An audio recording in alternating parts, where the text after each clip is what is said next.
on va avancer. Là,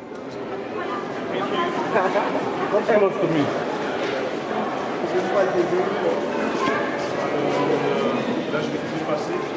Ah, je crois que... ouais, on va aller là. Donc, on va laisser les gens venir. Venez. Bon, là, une fois de plus, c'est l'idéogramme pour une ville ou pour un pays. Ce signe-là, ça veut dire was en fait, d'accord? C'est une sorte de sceptre apparemment. Et après, il y a le T du féminin, donc c'est waset. Waset, il me semble, si je ne m'abuse, c'est Thèbes. Voilà, Thèbes c'est grec, bon, le nom originel.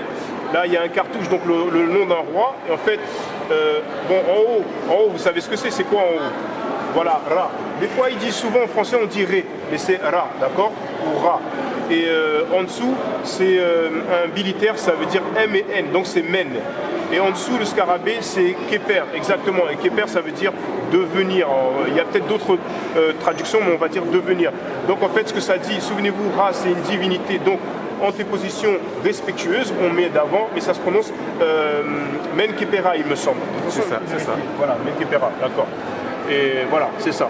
Et en haut, bon, le sort de vase, ça veut dire Neb. Et en dessous, ouais, Djeotimesu à côté. Bon, on dit souvent qu'ils avaient 5 noms, il y a des noms d'intronition, etc. En haut, il y a écrit, quand on parle des noms de l'Égypte antique, il y a Tamerita, ça veut dire terre. Méri, ça veut dire aimer. Et ça, c'est un autre exemple. On nous parle par rapport au récit théologique, il y a Marie, d'accord? Il y a des gens qui disent que Marie, en fait, ça vient de Méri. Ça, je ne sais pas, mais en tout cas, Méri, ça veut dire aimer. Donc, Taméri, la terre bien aimée.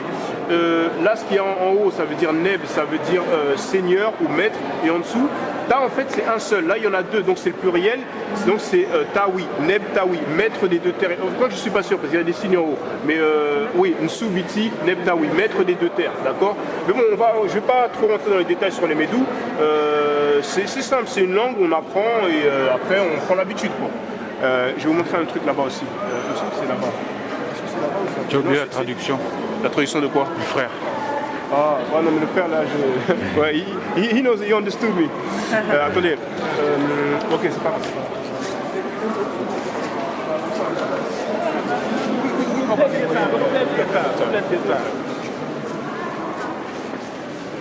Alors, venez faire ça.